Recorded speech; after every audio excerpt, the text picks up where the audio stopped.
100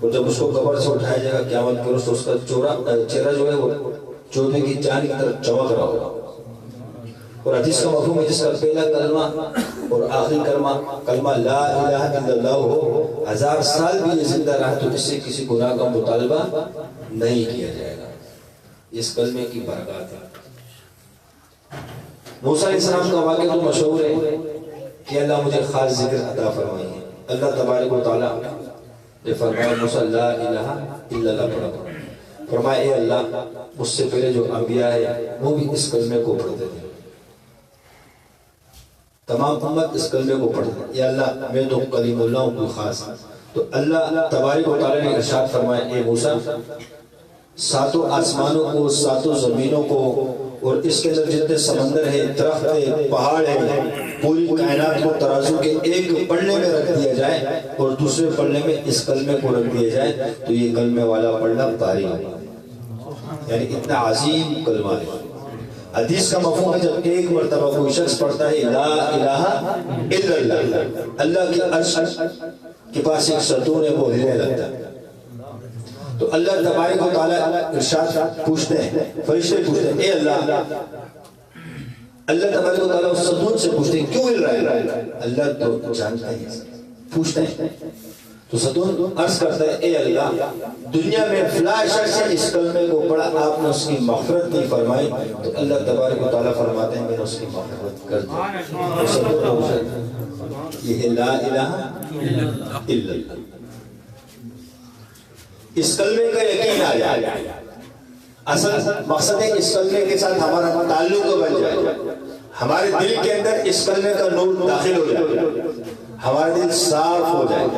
دن بھر ہم کتنے گناہ کرتے رہتے ہیں، یہ ہر شخص سے اپنے گریبان کے اندر جھانک کر کے دیکھنے کی بات ہے. کسی پہ کوئی الزام نہیں لگا سکتے. ہم اپنے گریبانوں کے اندر خود جھانک کر کے دیکھیں کہ میں صبح سے لے کر شام تک رات کو سونے سے پہلے کتنے گناہ کرتا ہوں، گناہ صغیرہ گناہ کبیرہ کتنا کرتا ہوں. تو ہر کسی کو اپنی حیثیت معلوم ہے کہ آج میں نے بدنظری کتنی کی، آج میں نے جھوٹ کتنا بولا، آج میں نے غیبت کتنی کی، آج میں نے اپنے بھائی کا دل دکھایا، آج کسی کے ساتھ ظلم کیا، آج کسی کے ساتھ زیادتی کی. تو کسی پر انگلی اٹھانے کی ضرورت نہیں ہے. ہم اپنے گریبانوں میں خود جھانک کر کے دیکھیں کہ ہم نے کیا کیا. ہم اپنے گریبانوں کے اندر خود جھانک کر کے دیکھیں. تو اس کلمے کی برکت سے اللہ مغفرت بھی فرماتے ہیں، دلوں کو صاف کر دیتے ہیں. جب یہ کلمہ پڑھیں گے جب ہم گناہوں سے بھرے ہوئے ہیں، جب ہم اس کلمے کو کثرت سے پڑھیں گے تو اللہ تبارک و تعالیٰ ہمارے دلوں کو صاف فرما دیں گے. جب یہ صاف ہو جائے گا تو اللہ تبارک و تعالیٰ اس میں نور داخل فرما دیں گے. کلمے کا اللہ کی محبت داخل ہو جائے گی اس دل کے اندر. آج میرے اور آپ کے دل کے اندر اللہ کی ذات یعنی نہیں بستی. ہمارے دلوں کے اندر تو دنیا بستی ہے، دنیا کا مال بس رہا ہے، عیش و عشرت ہو جائے، دنیا کی تمام سہولیات ہمیں حاصل ہو جائے، بڑی گاڑی آ جائے، بڑی کوٹھی آ جائے، بینک بیلنس ہو جائے. آج میرے اور آپ کے دل کے اندر اس چیز کی محبت ہے.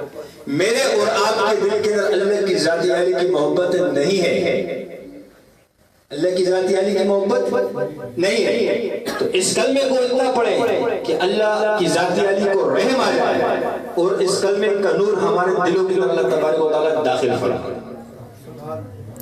اور ہمارا دل یہ صاف ہو جائے. کیا ہو جائے؟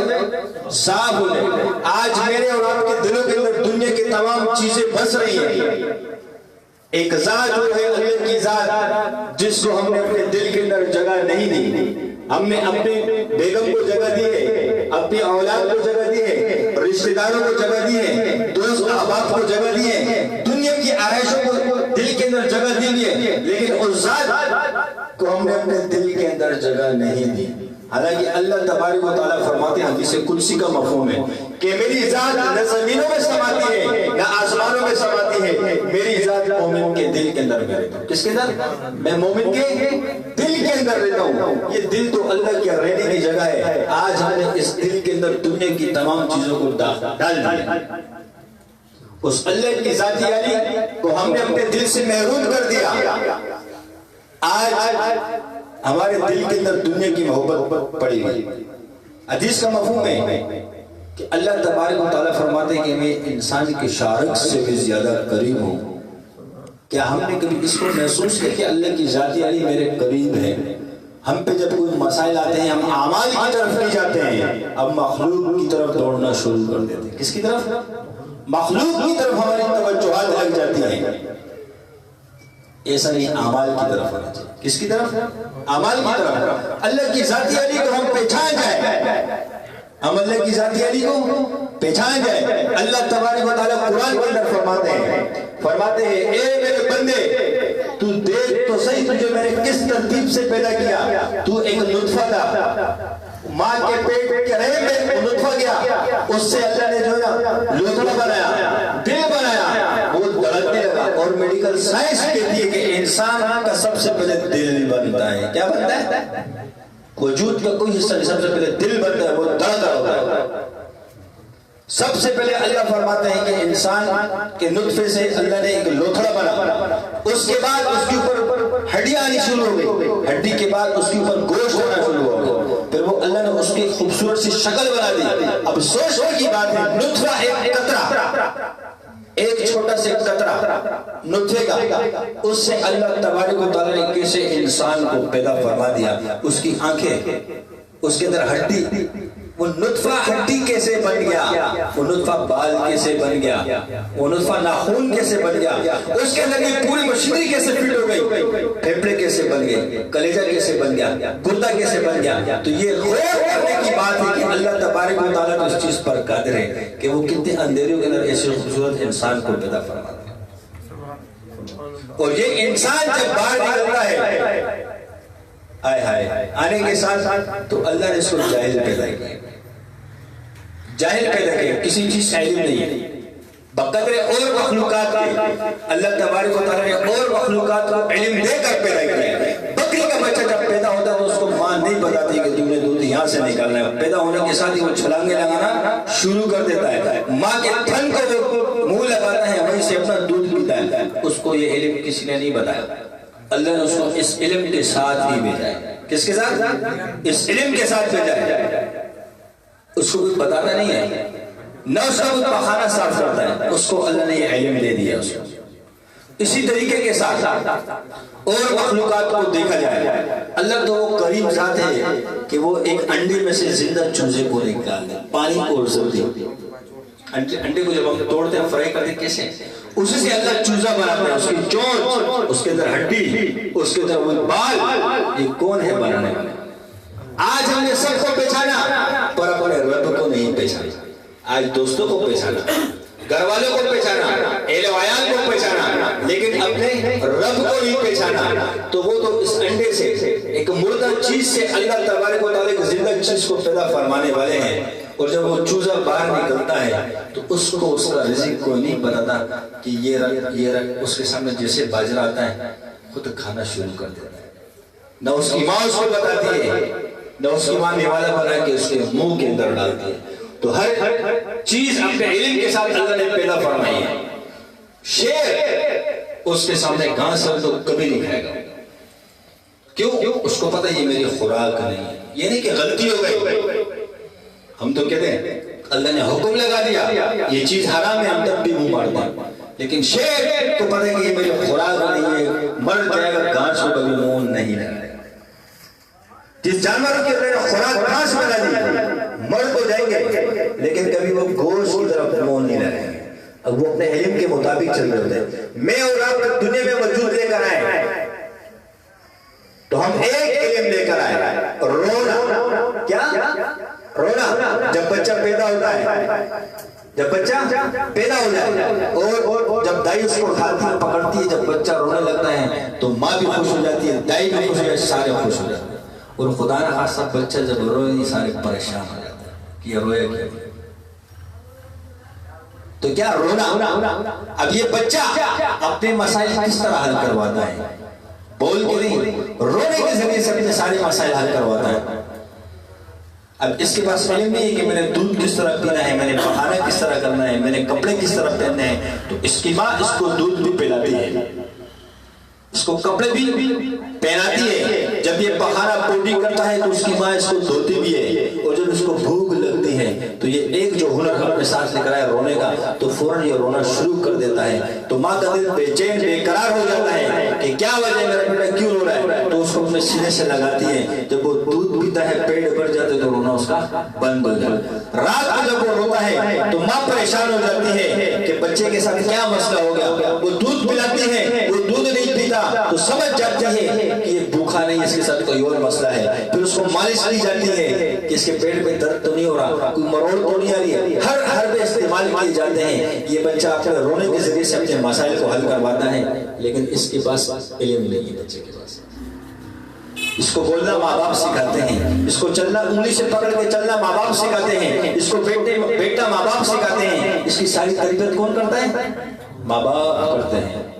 پھر یہی بچہ جب بڑا ہوتا ہے ہائے ہائے پھر ماں باپ کبھی اللہ سب کے اولاد کو ماں باپ کی آنکھوں کو ٹھنڈک بنا دے، فرمانبردار بنا دے۔ یہی انسان جب بڑا ہوتا ہے تو یہ بھول جاتا ہے کہ میں کس طرح دنیا میں آیا تھا اور میرے آنے کا مقصد کیا تھا، پھر یہ دنیا کی چیزوں کو اپنا زندگی کا مقصد بنا دیتا ہے، عیش و عشرت کو اپنا مقصد بنا لیتا ہے، مال کے کمانے کو اپنا مقصد بنا دیتا ہے، نہ اس کے لیے حرام کو دیکھا جاتا ہے نہ حلال کے راستے کو دیکھا جاتا ہے، بس یہ چیز میرے پاس آ جائے، بڑی گاڑی میرے پاس آ جائے، بڑی کوٹھی میرے پاس آ جائے، تو پھر یہ اسی کو سوچ لے کر چل رہا ہوتا ہے۔ کبھی میں نے اور آپ نے اپنے دل کے اندر اللہ کی محبت کو پیدا نہیں کیا، کبھی غم نہیں کیا اس بات کا کہ آج میرا اللہ کے ساتھ کتنا تعلق بنا، آج میرے اللہ سے کتنی دور ہوئی۔ اللہ نے بار بار قرآن میں ہمیں اپنی طرف متوجہ کرتا ہے، یا ایھا الانسان ما غرک، یا ایھا الانسان، بھول گیا میں، فرماتے ہیں اللہ پاک کہ اے انسانوں، کیا ما غرک بربک الکریم،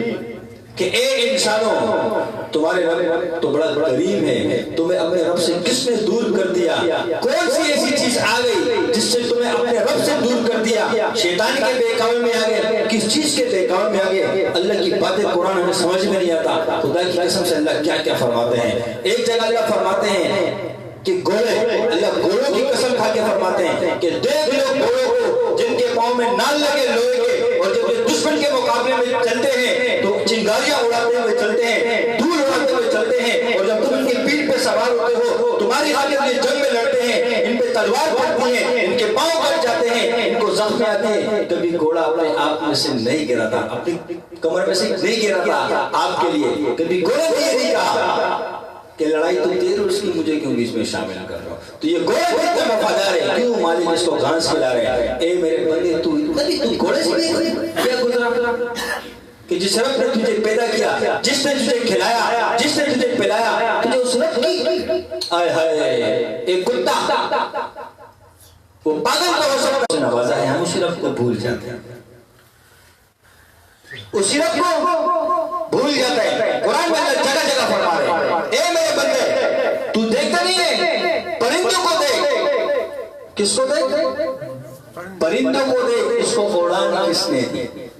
یہ ہوا میں کیسے اڑتے ہیں، یہ کیسے اڑتے ہیں، ادھر بھی جاتے ہیں ادھر بھی جاتے ہیں، تو دیکھتا نہیں ہے کیا کہ تیرے رب نے اس کو قوت دی جو اڑ کے چلے گیا، نیچے آ کے یوں ٹن کیا وہ ٹن کیا، تو اپنے رب کو نہیں پہچانا کہ اس کو بنانے والا کون ہے۔ اللہ فرماتے تو سانپ کو دیکھ، اس کے در زیر جس نے پیدا فرمایا، اس کے پھنکارنے کو دیکھ، شیر کو دیکھ، اس کی داڑھ کو دیکھ، تب کہ تجھے اپنے رب کی پہچان نہیں ہوتی کہ یہ بنانے والا کون ہے۔ آسمان کی چھت کو دیکھ جس کے نیچے کوئی ستون نہیں ہے، بغیر ستون کے اللہ نے کھڑا کیا، تو اس کو دیکھ کر تب بھی تجھے اپنے رب کی طرف دھیان نہیں آتا، اپنے رب کو نہیں پہچانتا، اپنے رب سب چیزوں کو پہچان گئے، میں اور آپ اس رب کو بلا دیا۔ ہونا تو یہ چاہیے تھا کہ اس رب کے ساتھ تعلق بنتا، جیسے صحابہ اکرام کا تعلق اس رب کے ساتھ بنا۔ جب صحابہ کا اس تعلق اللہ کی ذات کے ساتھ بنا، ایک صحابی کی زمین بنجر پڑی ہے، غالباً حضرت انس رضی اللہ تعالیٰ عنہ بنجر زمین کے اندر پریشان کے پانی کی ضرورت ہے، اپنے خادم سے کہا مصلی لے کر آؤ۔ جب مصلی بچھایا 2 رکعت نفل پڑھی، مصلی کو اٹھا کر کھولنا شروع کرو، وہاں سے پانی کا چشمہ جاری ہو گیا۔ تو صحابہ کا ایسے تعلق تھا اللہ کی ذات کے ساتھ کہ 2 رکعت میں اللہ کی ذات علی سے اپنے مسئلے کو حل کروا دے۔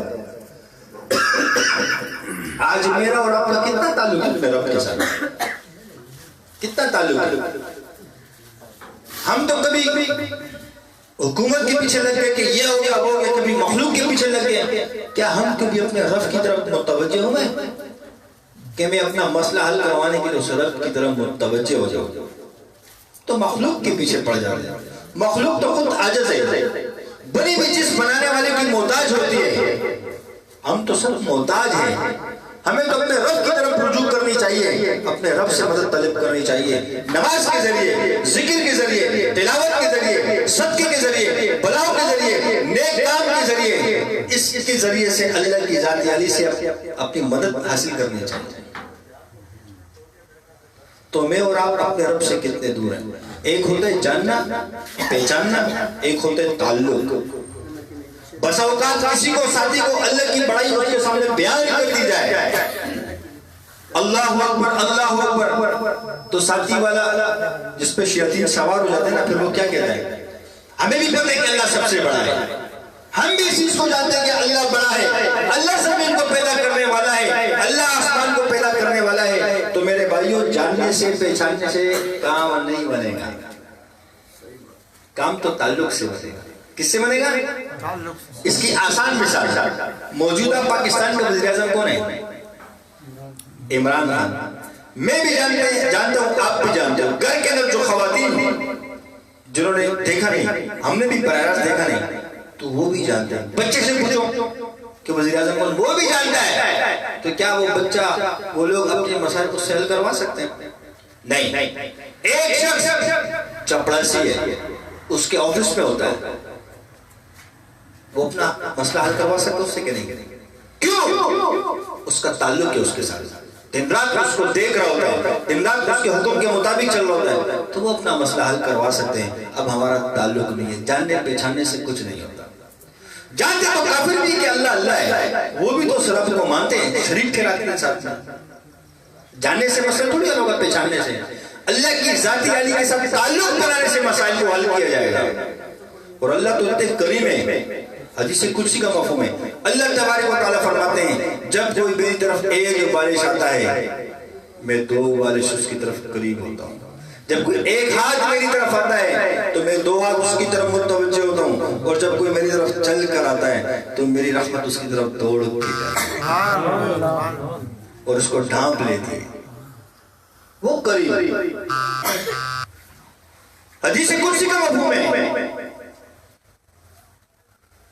جب کالی سیاہ رات ہو جاتی ہے, اللہ تبارک و تعالیٰ آسمان اول پہ تشریف فرما ہوتے ہیں اور اعلان کرتے ہیں, ہے کوئی ایسا بندہ جو مصائب میں مبتلا ہو, جو پریشانی میں مبتلا ہو, جو بیماری میں مبتلا ہو, جس کی کوئی حاجت ہو, کوئی مدد ہو, کچھ طلب کرنا چاہتا ہو, ہے کوئی ایسا بندہ مجھ سے مانگے, میرے سامنے خالی دامن اٹھا دے اور دعا مانگے, اور جب وہ دامن کو نیچے رکھے گا, ہاتھ کو اپنے منہ پہ پھیرے گا, اس کے ہاتھ تو بات بھی دیں گے, میں اس کی دعاؤں کو پہلے قبول کر دوں گا. تو اس کا اعلان ہے رب کا. تو کیا ہم نے کبھی ایسا کیا ہے اپنے رب کے سامنے کھڑے ہو؟ تو میرے بھائیوں, دوستوں اور بزرگوں, اللہ جل جلالہ کی ذاتی عالی کے ساتھ تعلق بنانے سے کام چلے گا. کس سے؟ تعلق سے. تمام عبادات ہیں, ہر عبادت کا اپنا ایک نور ہے. نماز کا نور الگ, قرآن کریم کی تلاوت کا نور الگ, ذکر و اذکار کا نور الگ, اور تمام عبادات کو ذکر بھی کہتے ہیں. کیا کہتے ہیں؟ ذکر بھی داخل ہے.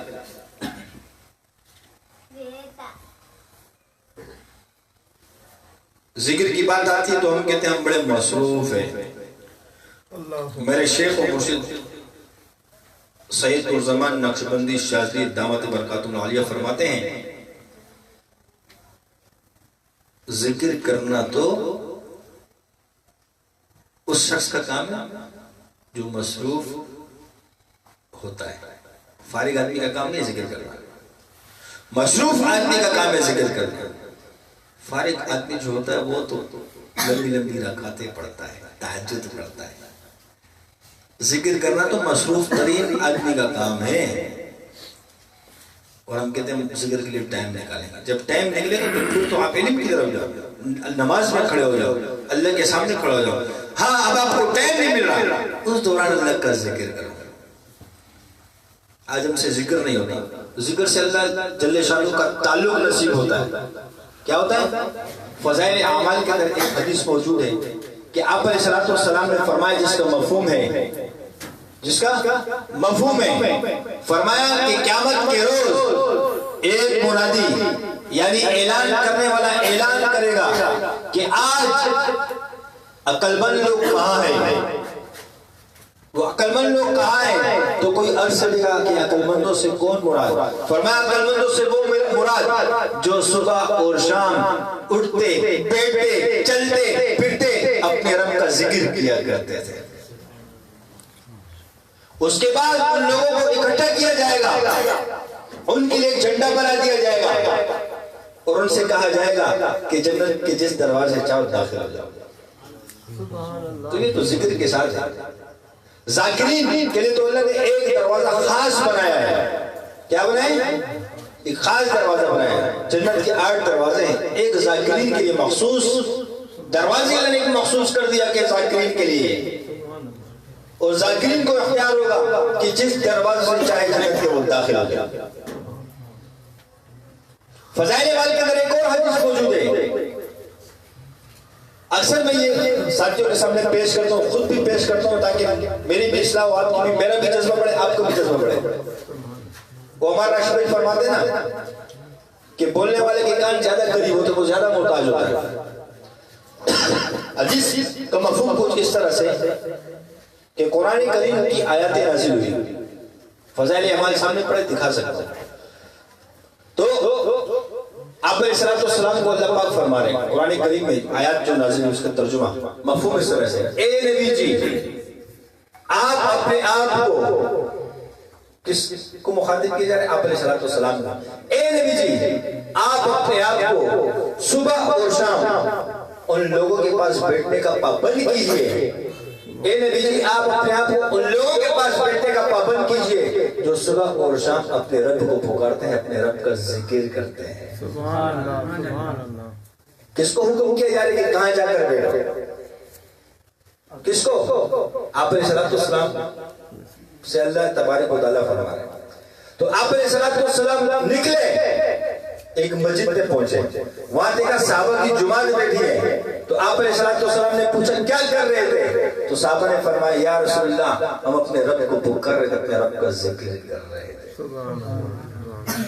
تو آپ علیہ الصلوۃ والسلام نے دعا الفاظ ادا کیے اپنے زبان مبارک سے, فرمایا اے اللہ تیرا لاکھ شکر ہے, اے اللہ تیرا کرم ہے, تیرا شکر ہے.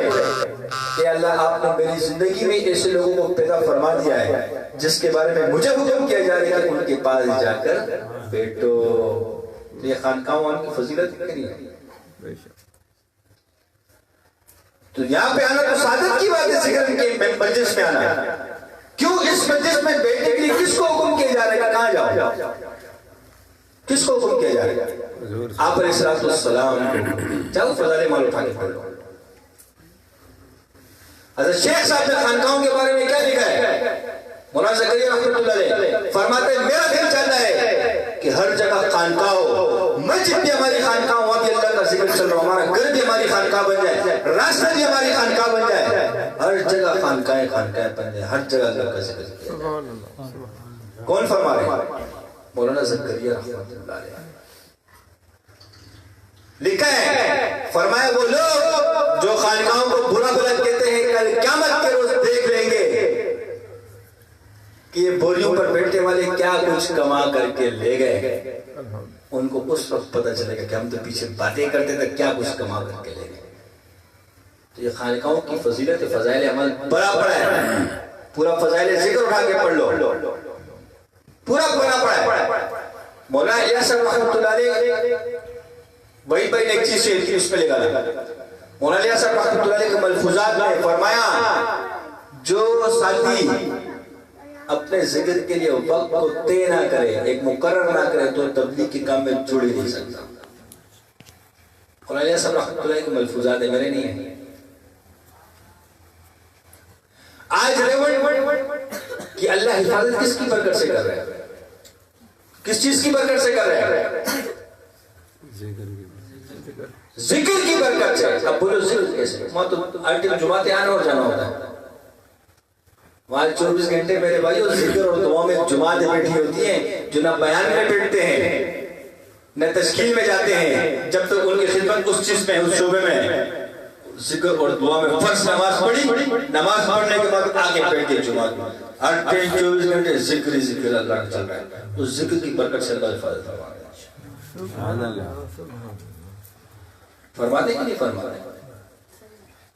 ایک کارگزاری سنی تھی غالباً ہندوستان کی تھی کہ ایک جماعت اللہ کے راستے میں چل رہی ہے، پولیس والوں نے پکڑا، لاک اپ میں ڈالا، ساتھی پریشان ہو گئے، فرمایا امیر صاحب کیا کیا جائے؟ امیر صاحب نے کہا اللہ کا ذکر شروع کرو، جب انہوں نے ذکر شروع کیا تو تھانہ یوں ہو گیا، ٹیبلیں سارے نیچے کر دی، پولیس کا جو افسران والے سارے نیچے کر گئے اور بولا کہ کون سی مخلوق ہے کہ وہ نکالو چھوڑ دو۔